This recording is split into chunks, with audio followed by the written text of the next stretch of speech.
A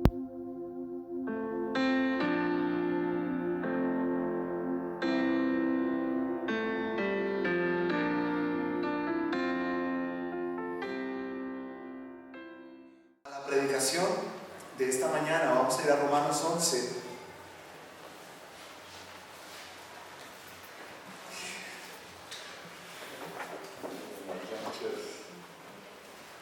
Y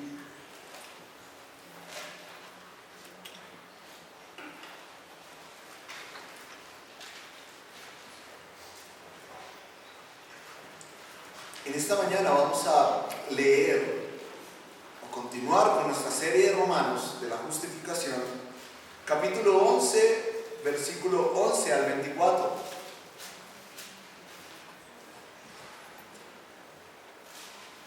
Y el título de esta predicación, pues en cierta manera el verso nos habla de la salvación de los gentiles. Yo he preferido llamarle las ramas injertadas, realmente.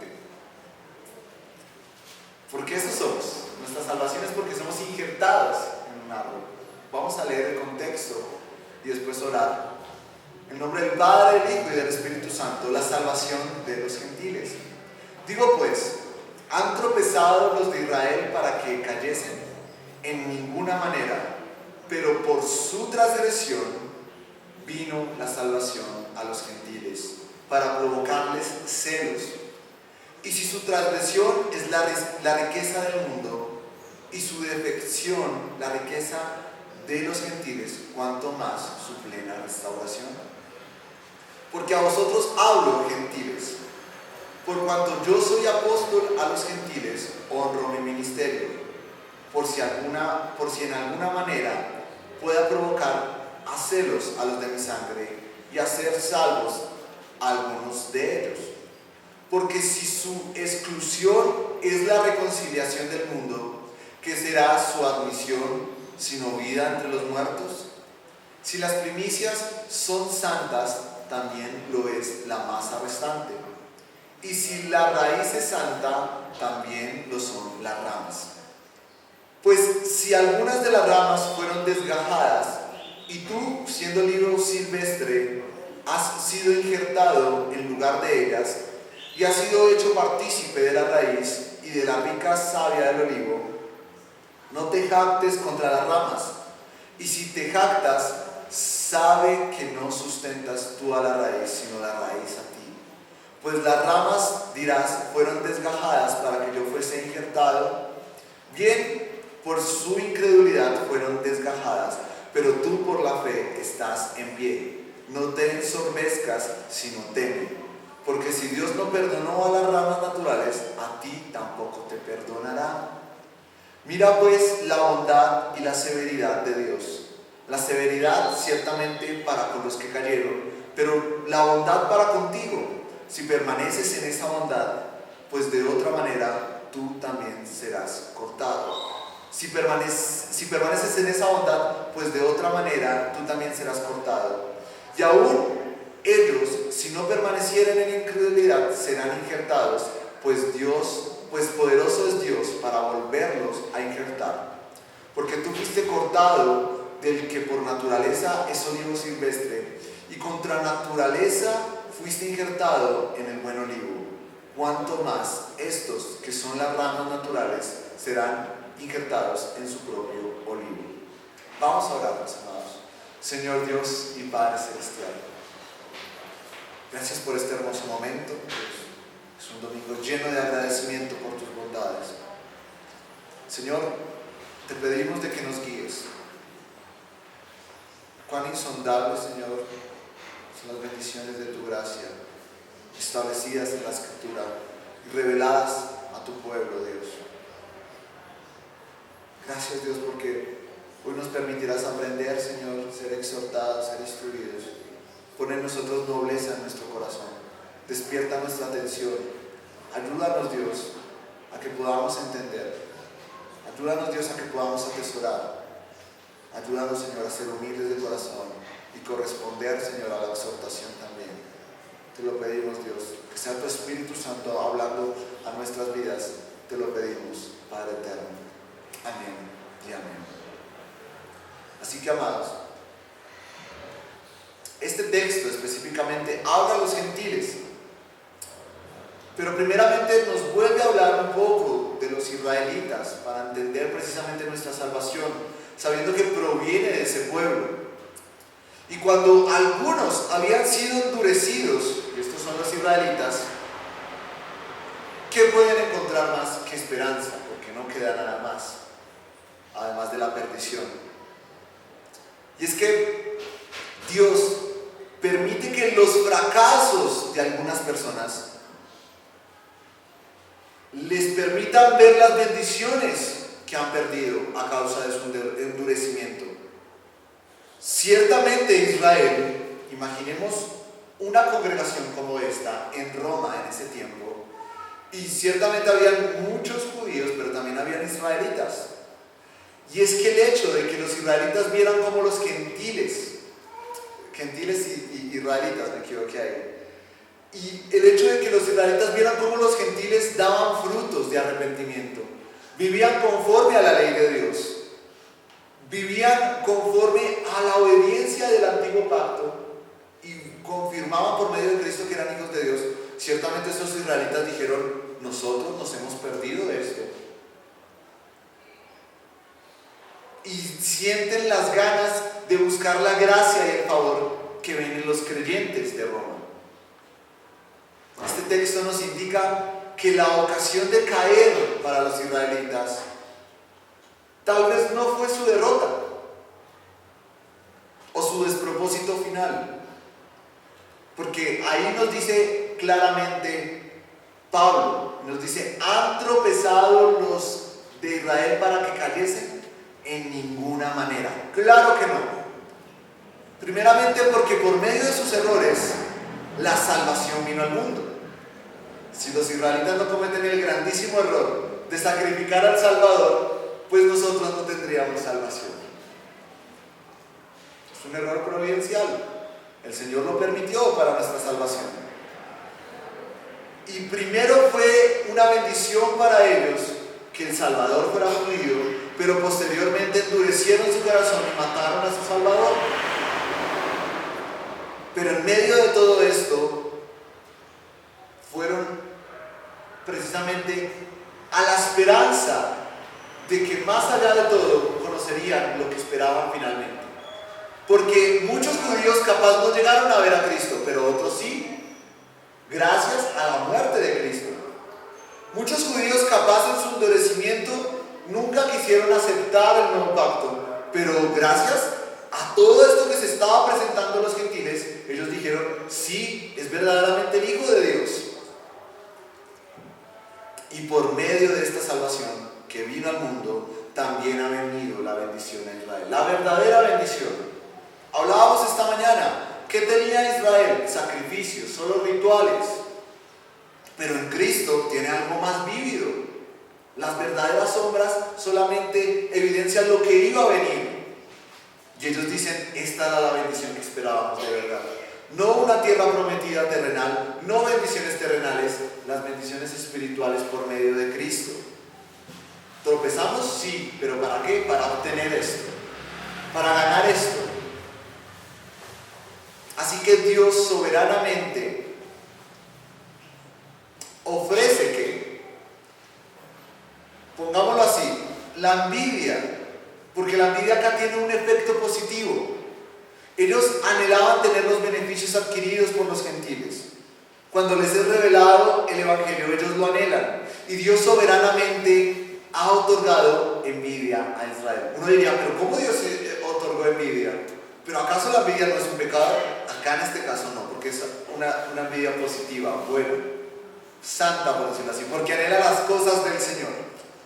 No desea que se le sean quitadas, sino apropiarse también de eso y compartirlo.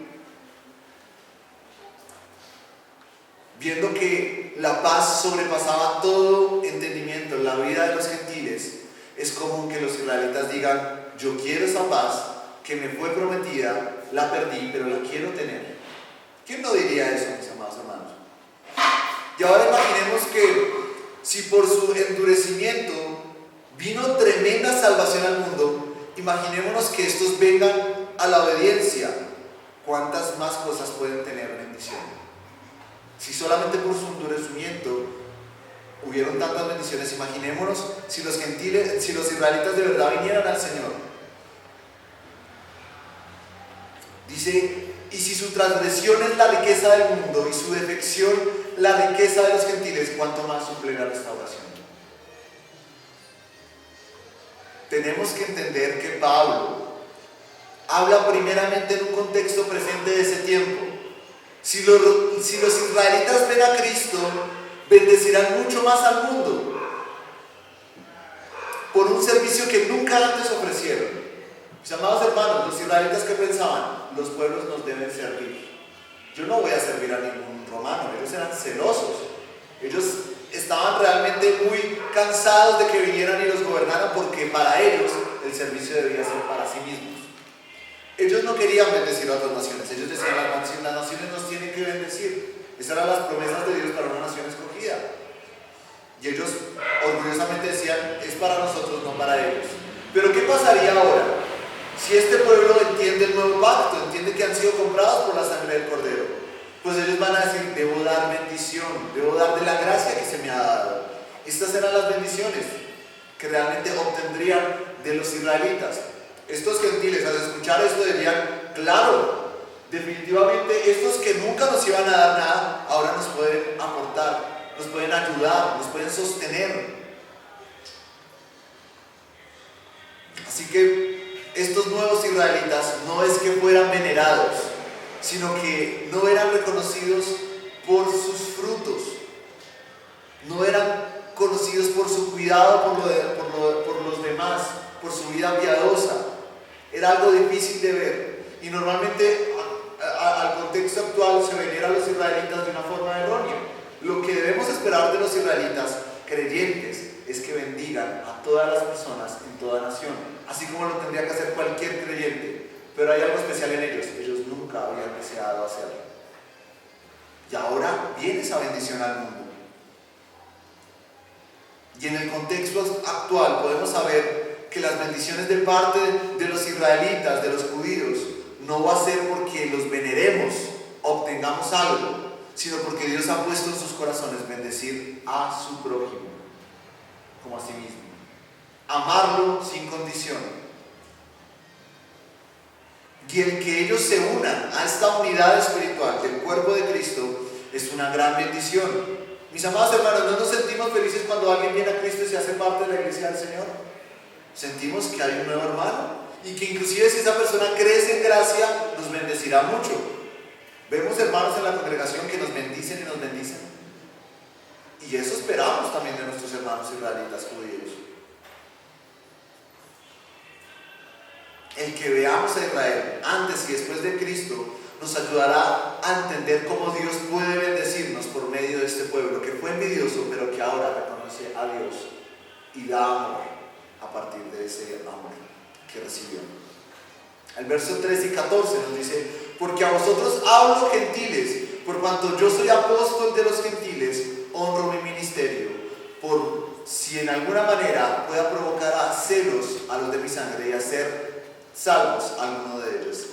Ahora, ya hablando del contexto de los israelitas, Pablo nos habla de los gentiles, y Pablo ahora pretende dirigirse con autoridad especial sobre ellos, porque aunque era apóstol de todos, y es apóstol de tanto judíos como gentiles, él fue usado de una manera especial para que pudiéramos fundamentar nuestra fe fuera del pueblo de Israel. No hay otro apóstol que de pronto nos desdibujara la salvación como él lo hizo. Y sin la interpretación del nuevo pacto que nos enseña Pablo, como gentiles no podríamos apropiarnos de todas las bendiciones del nuevo pacto por medio de Cristo. Y no es que Pablo solo quisiera enfocarse en la salvación de los gentiles únicamente, sino que en parte de su trabajo como apóstol es precisamente que sus compatriotas judíos deseen la salvación que han obtenido los gentiles. Es decir, si Pablo es apóstol de los gentiles, promoverá la salvación para los israelitas. Entre más gentiles vengan a salvación, más israelitas serán salvos. Más israelitas anhelarán los beneficios de la gracia. Más israelitas desearán vivir esa paz que sobrepasa todo entendimiento. Si Pablo no se dirige y no se enfoca a los gentiles, ¿cómo los israelitas obtendrán salvación? ¿Cómo verán los frutos de la salvación? Así que no hay un conflicto de propósito, porque es el mismo. Si los gentiles dan frutos de salvación, Israel sabrá que los ha rechazado, pero también los necesita esos frutos. Y si algún judío llegaba a los pies de Cristo por medio del ministerio de los gentiles, Pablo estaría cumpliendo su llamado y sirviendo a la salvación del remanente de Israel. Pablo dirá: cumplí mi propósito como apóstol de los gentiles, porque los israelitas pueden escuchar de Cristo. Por eso Pablo toma en serio estas palabras. Versículo 15-16. Porque si su exclusión es la reconciliación del mundo, ¿qué será su admisión sino la vida entre los muertos? Si las primicias son santas, también lo es la masa restante. Y si la raíz es santa, también lo son las ramas. Ahora, el hecho de que Dios ofrezca tal misericordia a Israel nos permite saber cuán misericordioso Él es con quienes les place. Porque su bondad no se condiciona, sino que es dada soberanamente. Y qué bendición, mis amados hermanos, empezando a aplicar esto a nuestras vidas. Que cuando nosotros vemos un corazón endurecido, como lo fue el de Israel, podamos saber que hay una gracia tan grande y tal favor, tan inmensamente inmerecido, ofrecido. Esta gracia, aunque es la misma, se saborea diferente. Ustedes de pronto no han visto, no sé si de pronto podamos ir al ejemplo. Podemos imaginar casos donde decimos: ese hombre está en pecado y ese hombre se va a perder. Está terriblemente ensimismado en su pecado y en su endurecido corazón. Pero este hombre conoce a Cristo. Este hombre es rescatado del infierno. Este hombre capaz nos saboree la gracia como nosotros lo haríamos. Capaz vea mucha más gracia sobre él.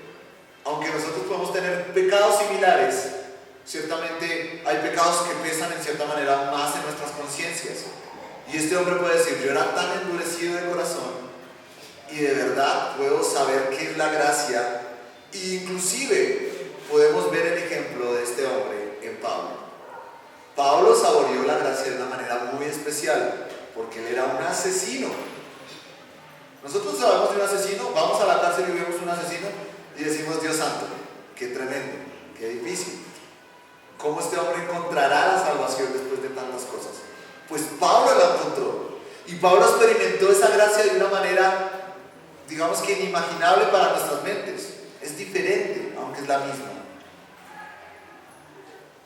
Y es que Dios nos da nuevamente una muestra manifiesta de su gracia, especialmente con Israel y especialmente con quienes pensamos que no pueden obtener tal gracia. ¿Por qué oramos por ciertas personas? ¿Por qué oramos inclusive por un asesino? Porque sabemos que un corazón endurecido puede obtener gracia. No debemos limitar la gracia. No depende de nosotros, es soberana esa gracia.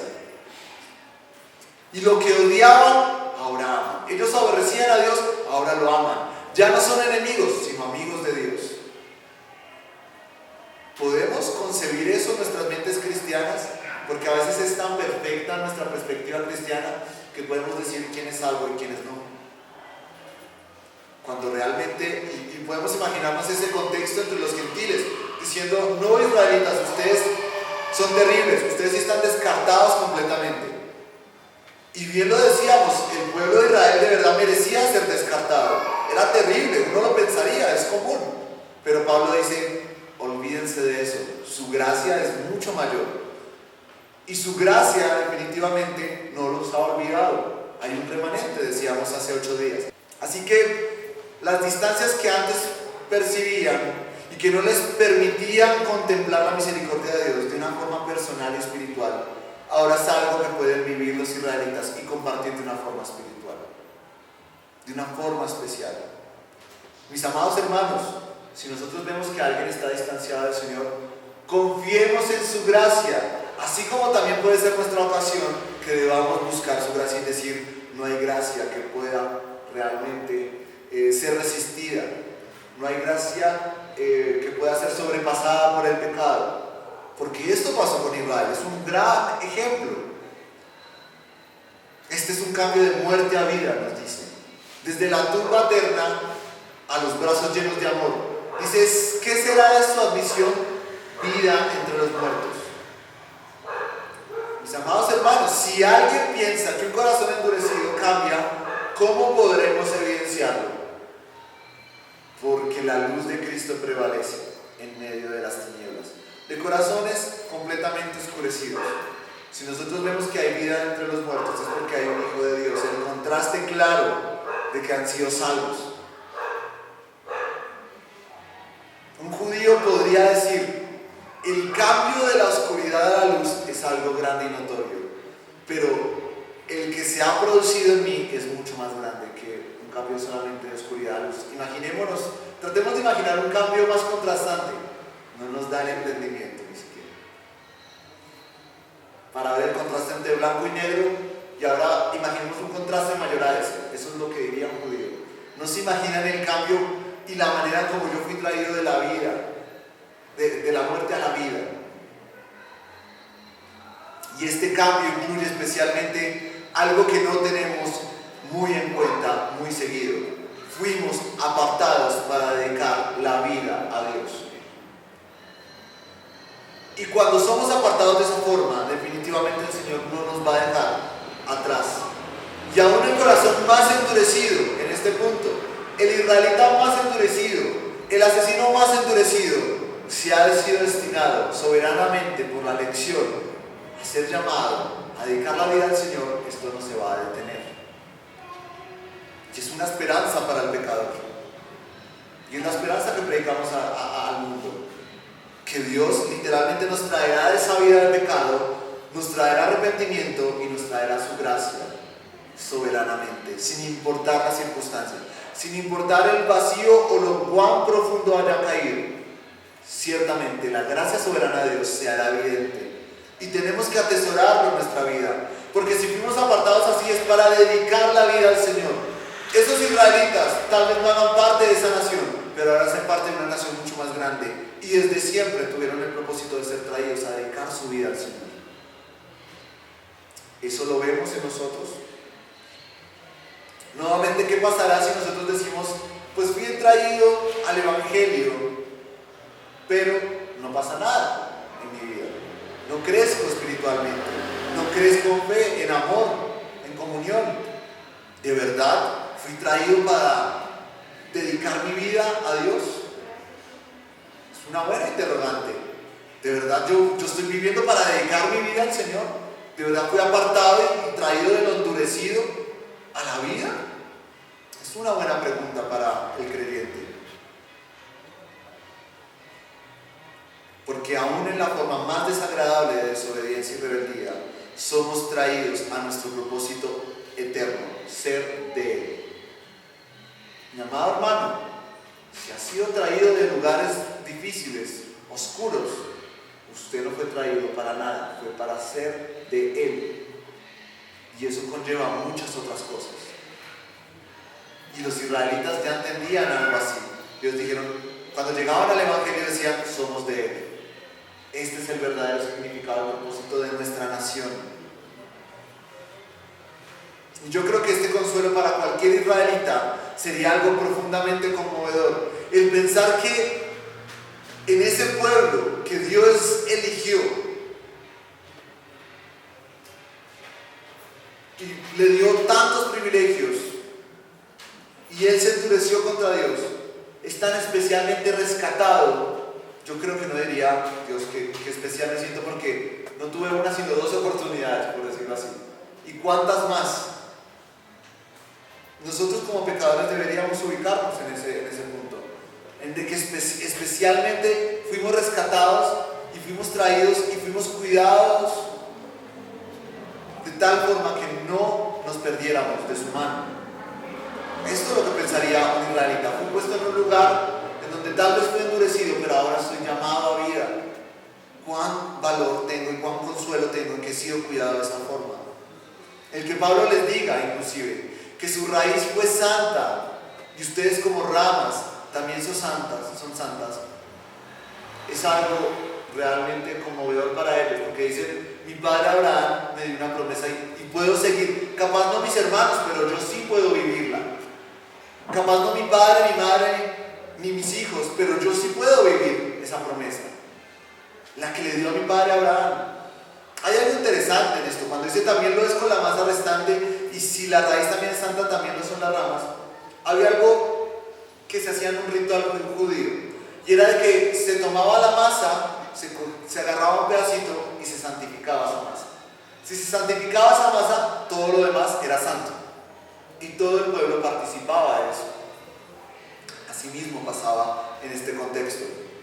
Capaz se tomó a Abraham, y cuando se les dice esto, los judíos se sentirían diciendo, yo soy de esa masa, yo soy de ese padre, yo hago parte de esa raíz. No voy a dejar mis promesas por mi endurecimiento, voy a más bien abrazarlas. Es considerable entender el consuelo en este pasaje, porque el que una nación perdida entienda su salvación es como si hubiera una nueva nación resurgiendo. Es como literalmente nos dice la palabra, un nuevo nacimiento. Y es que el panorama de desobediencia que tenía Israel le hacía entender de que estas palabras de Pablo eran un salvavidas oportuno y gratificante. Así que, hablando todo esto y entendiendo cómo debemos considerar la salvación de los israelitas y viendo cómo han sido bendecidos a pesar de su desobediencia, viene algo importante para el creyente, y es evitar el orgullo pecaminoso. Porque, mis amados hermanos, hay algo muy visible en la iglesia de Cristo, y es el orgullo por su salvación. Nosotros debemos sentirnos orgullosos de que somos nación santa, es cierto. Debemos decirlo a todo pecho, yo soy hijo de Dios, yo soy escogido, elegido, si tengo esa seguridad de mi salvación. Pero había algo, y es algo que pasa al día de hoy en la iglesia de Cristo. Vamos a leer el versículo 17 al 21. Pues si algunas de las ramas fueron desgazadas, y tú siendo olivo silvestre has sido injertado en lugar de ellas, y has sido hecho participante de la raíz y de la rica savia del olivo, no te jactes contra las ramas. Y si te jactas, sabe que no sustentas tú a la raíz, sino la raíz a ti.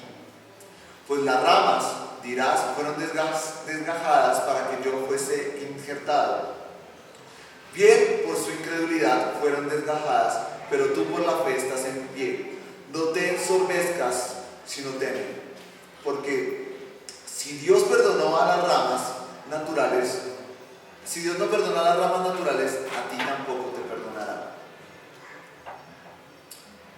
Yo les confieso, mis amados hermanos, que fue una actitud que tuve en el pasado, no sé si ustedes. Y es pensar que de pronto mirar con menosprecio a quienes no tienen esta salvación. Sentirme superior por lo que he obtenido. Y es algo que se evidencia en muchos creyentes. Sentirme más con Israel y con los incrédulos, los gentiles incrédulos. Y Pablo se refiere acá a los gentiles, pero dándoles una advertencia con respecto a la forma en la que ven a los judíos y exhortándoles sobre cierta actitud altiva. Y podemos saber que el estado espiritual de la iglesia de Roma era favorable, pero no perfecto, así como nuestro estado tampoco es perfecto. Había una virtud de la cual carecían, la humildad. Y la humildad no con las cosas materiales, con las cosas espirituales. Había ciertos creyentes que veían por encima del hombro a los judíos y a los incrédulos. Y no precisamente por su nacionalidad, sino por no tener el favor divino. Puede que se hubiera presentado esto con los judíos incrédulos, pero ya había escalado inclusive hasta los hermanos judíos en la congregación. Vemos a hermanos fallar. Es cierto, uno debe juzgar con justo juicio y disciplinar y exhortar a nuestros hermanos. Pero cuando hay motivos de arrepentimiento, no podemos decir, soy más espiritualmente en este contexto. Porque el Señor ha tenido más favor conmigo, porque los frutos se han hecho más evidentes. Qué terrible es esto. Tampoco puedo pensar en el incrédulo y decir, miren esos y mírenme a mí. Miren qué poco sabe y miren qué tanto yo sé. Miren cómo este hermano vive su vida espiritual y miren cómo yo la tengo.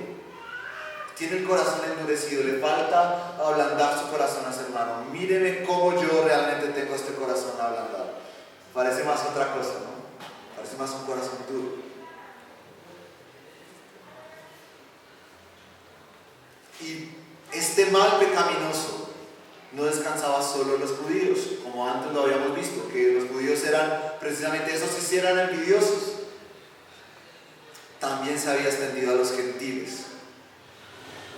Esto nos puede enseñar en un contexto un poco más amplio que nuestro bienestar espiritual, llevado a ver a otros con desprecio, es pecaminoso, es pecado.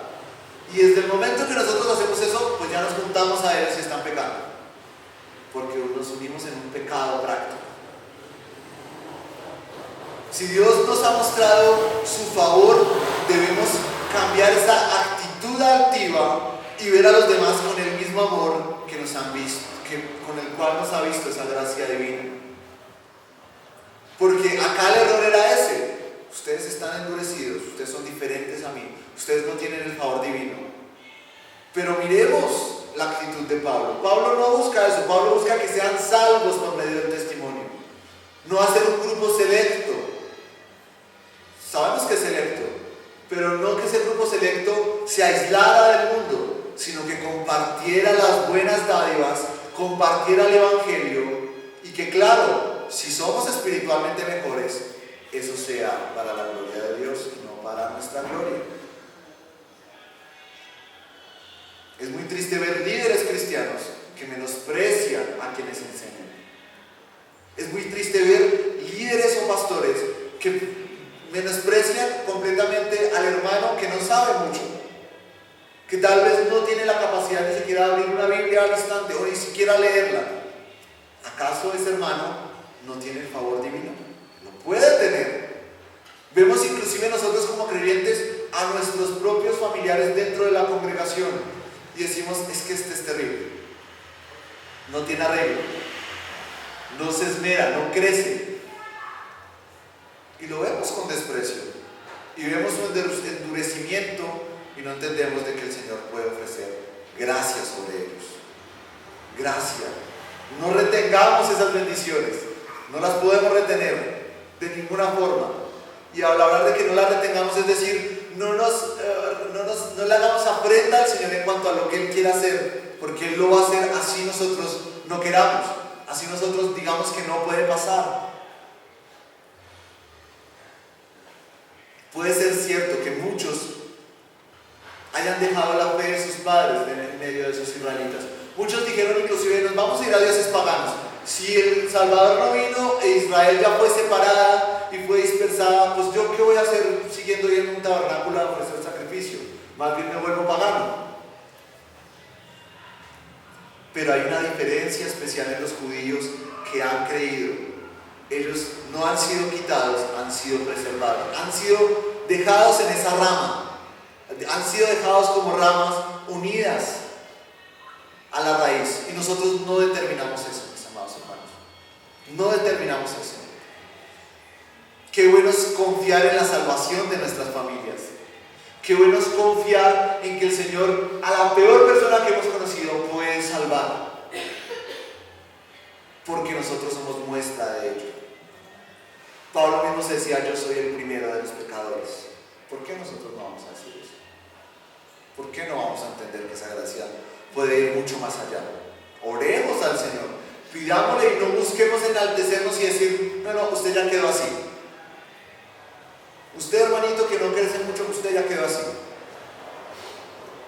Usted, hijo mío, que no quiere venir al Señor, usted ya quedó así.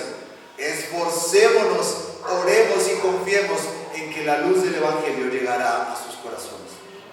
Los corazones endurecidos solo son ablandados por la mano poderosa de su gracia.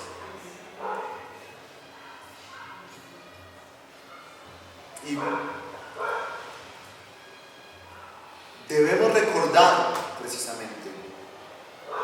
desde el punto de vista ahora de los gentiles hacia los israelitas, que así como Pablo recordaba a aquellos gentiles que nosotros no fuimos hechos desde la raíz,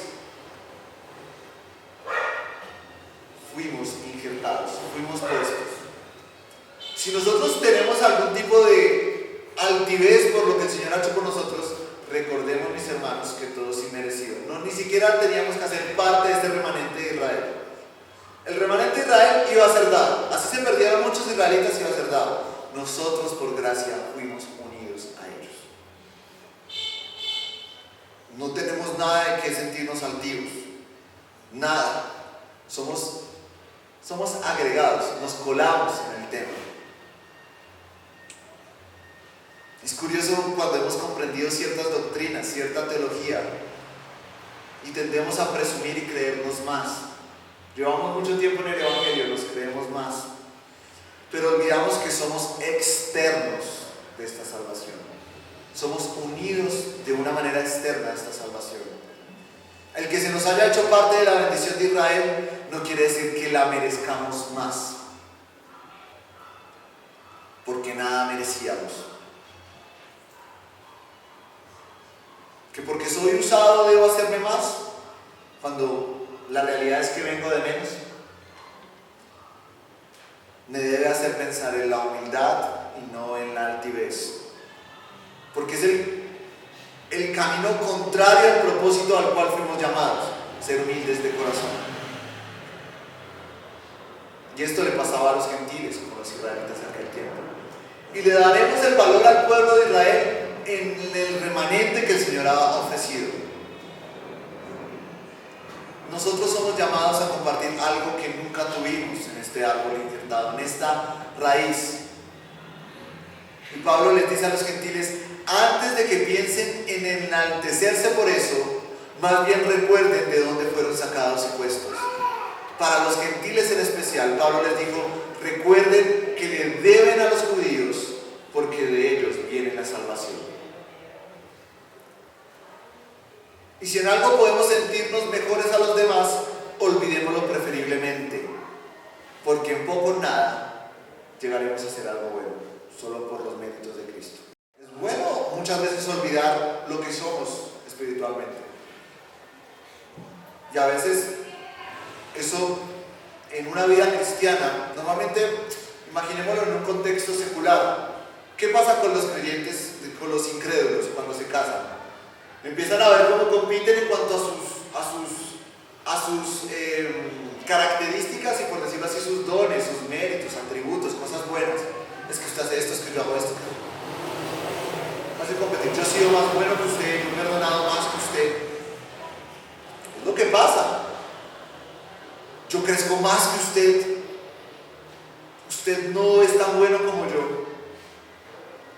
Pero ¿qué pasará en un matrimonio creyente? Nos olvidamos de todas esas cosas buenas que hacemos y pensamos que estamos igual al otro y procuramos crecer igual al otro. Imagínense, mis hermanos, yo querer pastorear a muchos pastores y que sepan lo mismo que yo. Pues ya, será una conversación buena, pero ciertamente yo tengo que entender a mi prójimo como si no supiera absolutamente nada del Evangelio y levantarlo y ayudarlo y animarlo y saber de que yo definitivamente debo unirme a él aún en su endurecimiento. Por eso es mejor que yo me olvide de lo que sé y hacerlo provechoso solamente para que el cuerpo de Cristo crezca.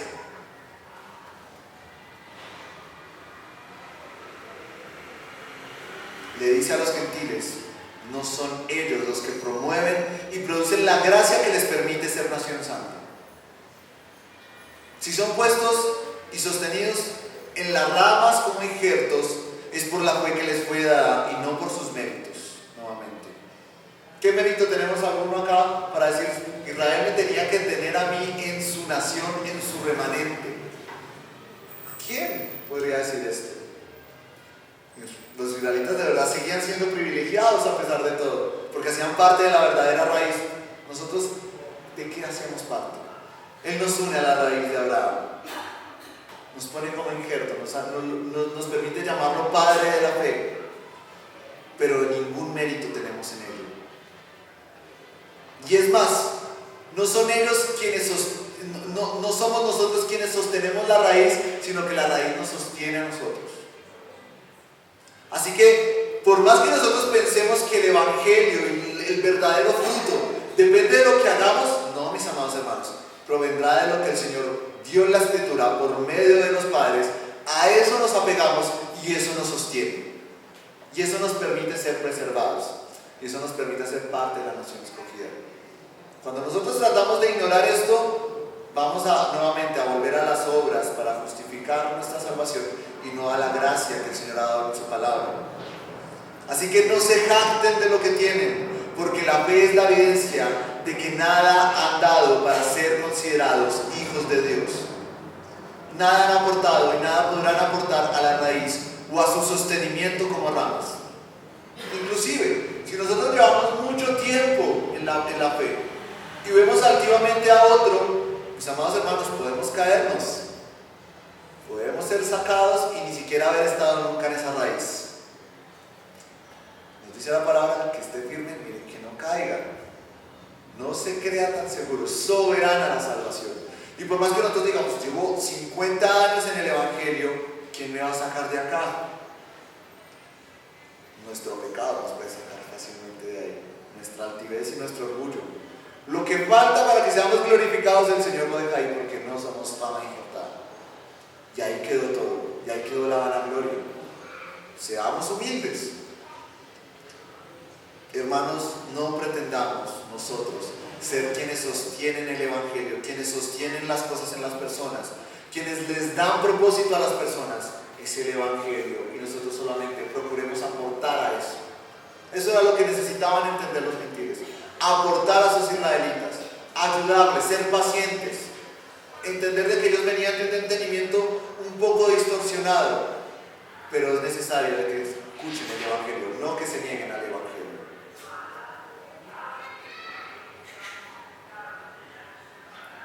Así que Dios es un Dios infinitamente misericordioso entendiendo todo esto. Porque no negaremos su poder en las vidas de los hombres, así como los gentiles negaban el poder de Dios para con los judíos. Pablo concluye diciéndoles que pretenden pensar que Dios no ha perdonado a ningún israelita. Si no perdonó a ningún israelita, ¿por qué los perdonaría a ustedes? Les dice. Mi amado hermano, si Dios no es capaz de perdonar a la peor persona en este mundo, ¿por qué nos perdonaría a nosotros? ¿Qué hay de especial en nosotros de Él, aparte de Dios? Si Él tiene una raíz, antes que las ramas injertadas, daría a las que ya está primeramente la gracia. Nosotros podemos imaginarnos nuevamente el ejemplo. Si nosotros nos imaginamos completamente firmes en la fe, ¿qué tal el Señor ofrezca gracia a alguien que sí ya estaba injertado desde hace mucho tiempo y nosotros más bien caemos? ¿Por qué debería perdonarnos a nosotros? Esa persona merece la gracia según Dios, capaz nosotros no. Siempre nos llama la humildad este texto. La salvación de los gentiles trae humildad a los corazones. Si Él dio una raíz, respetemos esa raíz, entendamos de dónde provenimos. No seamos pecaminosos en nuestra manera de entender el Evangelio y cómo lo vivimos y cómo lo transmitimos y cómo lo compartimos. Muchas veces compartimos como que para hacer algo. Compartámoslo con el amor que el Señor requiere que lo compartamos. Los últimos dos versos nos dicen, verso 22. Mira pues la bondad y severidad de Dios. La severidad ciertamente para con los que cayeron, pero la bondad para contigo. Si permaneces en esa bondad, pues de otra manera tú también serás cortado. Y aún ellos, si no permanecieran en incredulidad, serán injertados, pues poderoso es Dios para volverlos a injertar. Porque si tú fuiste cortado del que por naturaleza es olivo silvestre, y con naturaleza fuiste injertado en el buen olivo, cuanto más estos, que son las ramas naturales, serán injertados en su propio olivo. Dios es quien rechaza, no gentiles, no nosotros, es Dios. Asimismo, Dios es quien salva, según lo que nos dice este texto. Entendemos que la bondad y la severidad se harán evidentes en los hombres en algún punto. Y por eso no debemos apartarnos del amor de Dios, porque su bondad y su ira hacen parte del Evangelio y son acciones divinas. Los judíos han experimentado la bondad y la ira de Dios, así como los gentiles también la ira y la bondad. Y en el momento en el que no permanezcamos en la bondad de Dios, seremos cortados. Pablo invita a que los gentiles no pretendan creer que está en sus manos ser preservados. En el momento en que nosotros de alguna forma nos desviemos de lo que el Señor ha dicho, pensemos en que hemos de ser cortados de su gracia.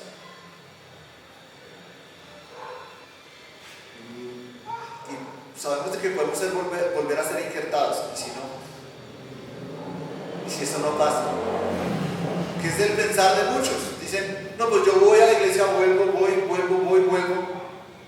En algún momento ya dejo de ser rama injertada. Solo es una hoja que rodea la raíz, rodea ese árbol, pero no es nada más.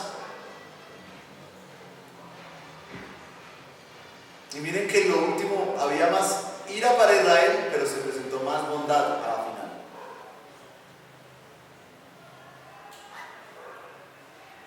Y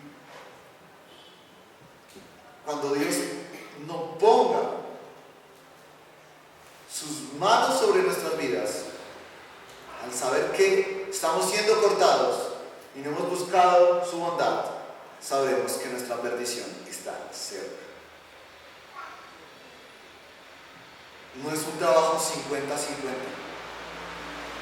Nosotros solo evidenciaremos lo que está pasando en nuestras vidas de parte de Dios.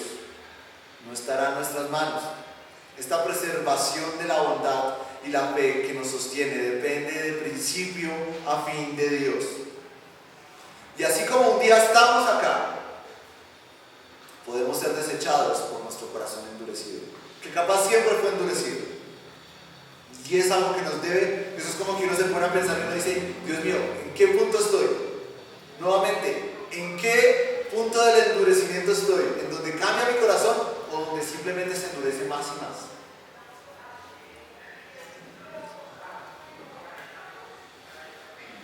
Y así como vemos a otros y los menospreciamos, ellos pueden terminar siendo bendecidos en esa bondad. Nos dice literalmente, serán injertados, pues es Dios poderoso para volverlos a injertar. Y en el caso de Israel, imagínense, si fuimos traídos del mundo a ser parte del pueblo de Dios, cuanto más un judío que ve a Cristo será hecho parte del pueblo al que originalmente pertenecía. Y también pasará con los hermanos que veamos endurecidos y capaz él venga y pertenecía originalmente a esa raíz, porque era injertado. Hay algo especial en esto y quiero de pronto compartirlo. Y es de que muchas veces inclusive ni siquiera con nuestros hijos entendemos esto. Ni siquiera con nuestros hijos entendemos que esa gracia ha sido extendida y que nosotros debemos confiar en que el endurecimiento puede realmente permitir que ellos se preserven en la fe, porque nosotros edificamos en la fe a nuestras familias. Hay algo que me gusta mencionar, los hijos del pacto. Nosotros somos hijos del pacto y nuestros hijos también son hijos del pacto. Entendámoslo, mis amados. Nosotros no debemos olvidarnos de eso, porque nosotros, siempre y cuando hagamos bien nuestro trabajo y hayamos infundado en ellos el entender todo el Evangelio, la ira y la bondad de Dios, los beneficios y las bendiciones, el Señor los deja para Él. El Señor preserva y nosotros hacemos parte de eso. Somos una rama que crece y es injertada con nosotros a nuestros hijos. Es hermoso entender que nuestros hijos hacen parte de esa línea de redención. No nos olvidemos, nuestra casa servirá al Señor, es la promesa. Y es muy triste cuando inclusive nosotros dejamos en manos del mundo a nuestros hijos, cuando son hijos del pacto, mis amados.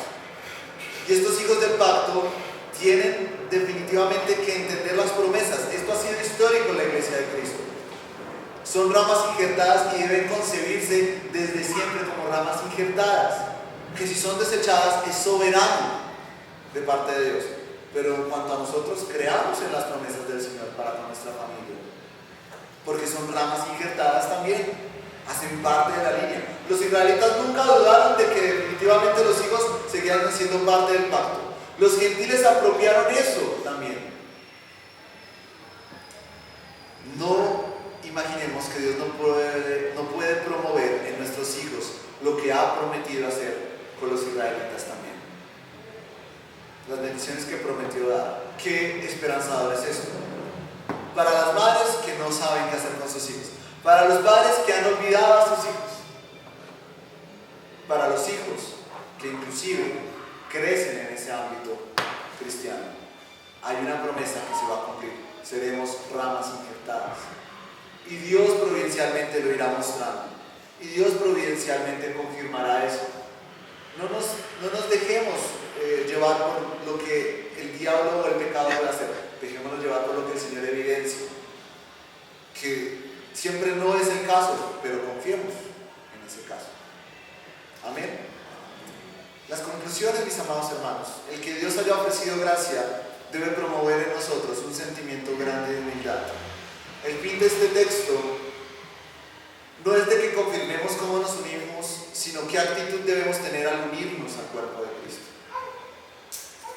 Nuestra justificación no puede ser fuente de pecado, especialmente de orgullo. Uno que se basa nada más en nuestra alta estima de sí mismos, siendo que somos pecadores igualmente que otros.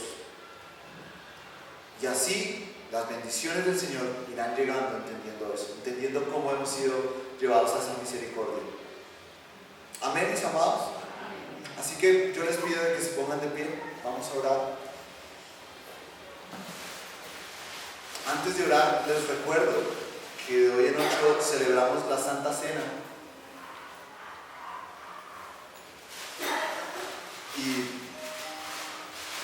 Y en la Santa Cena, pues, santifiquemos esta semana para el Señor.